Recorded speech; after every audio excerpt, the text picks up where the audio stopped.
আসসালামু আলাইকুম, সবাই কেমন আছেন? আশা করি সবাই ভালো আছেন। তো আজকে ফাইনালি আরেকটি ভিডিও নিয়ে আসলাম। তো মাঝখানে কয়েকদিন ভিডিওগুলো ঠিক মতো দেওয়া হয় নাই, বা বাড়ির কাজের জন্য বাড়ির ভিডিওগুলো দেওয়া হয়েছে, কিন্তু কৃষি বা আপনার খামার টাইপের এরকম কোনো ভিডিও দেওয়া হয় নাই। তো আলহামদুলিল্লাহ আজকে আমাদের যে মসজিদের পুকুর, সেই পুকুর থেকে দেখেন মাছ মারা হইতেছে। তো আসলে আমাদের এই পুকুরটা মসজিদের। তো মসজিদের হলো এই পুকুরটা আপনার ডাকে দেওয়া হয় প্রতি বছর বলতে আর কি 3 বছর পর পর। তো মাঝখানে অনেক বছর ছিল, তো এবার ডাকে দেওয়া হয়েছে 3 বছরের নামে। 3 বছরে আপনার আনুমানিক প্রায় 1,70,80,000 টাকার মতো ডাক দেওয়া হয়েছে, তো 3 বছরের জন্য।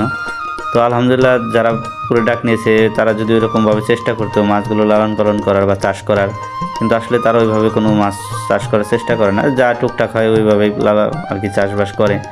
তো ওইভাবে পুকুরে কোনো খাদ্য বা প্রোটিন, ভিটামিন বা অক্সিজেন মানে ওইরকম কোনো যত্ন নাই আর কি। তো তারা যতটুকু পারে ওইটুকু চেষ্টা করে। তো আসলে এই পুকুরটা মসজিদের হলো, এই পুকুরটা দেখেন আপনার চারপাশে অনেক বিশাল এরিয়া জুড়ে আর কি। তো এখানে গোসল করলেও আপনার মাছগুলো মোটামুটি ভালো হয় যদি এগুলো ঠিকমতো যত্ন করা হয়, মাছগুলোকে খাবার দেওয়া হয়, তাহলে যে কোনো খামারই এখানে লাভবান হতে পারে যদি এভাবে চাষবাস করা যায়।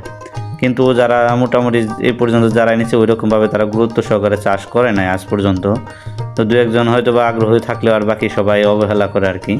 তো এবার যায় দুজন নিচে তারা মোটামুটি চেষ্টা করতেছে, কিন্তু তারপরে মনে হয় না অতটা সফল হতে পারবে, কারণ ওই রকম আমি কখনো দেখি না যে খাদ্য বা ওই রকম কোনো কিছু দিতে। তো আসলে তারা মাছগুলো তারপরে মোটামুটি মনে করি চালানোর লাভ হবে কিছু আর কি। তো আসলে এই পুকুরটা আমাদের মসজিদের নামে। তো এই পুকুরের যত আপনার মানে ডাকে থেকে যত প্রফিট, টাকা পয়সা সবগুলো মসজিদের কাজে বা সামাজিক কাজে ব্যয় করা হয়।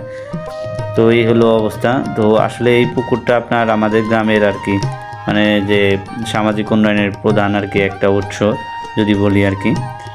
তো আপনারা যারা এর আগে আমাদের পুকুরের এদিকে আসছেন বা দেখছেন, অবশ্যই আপনারা জানেন যে আমাদের এই পুকুরটা কত বড়। তো আলহামদুলিল্লাহ আমাদের মসজিদের একমাত্র আয়ের উৎস যে পুকুরটা, সেখান থেকে দেখেন কতগুলো মাছ আজকে মারা হইলো জেলে দিয়ে। তো এই মাছগুলো হয়তো বা আজকে হাটে বিক্রি করবে, ঈদের সিজনে তো মাছগুলো একটু বেশি চলতেছে। তো আজকের মতো এই পর্যন্ত, সকল ভালো থাকবেন। আসসালামু আলাইকুম।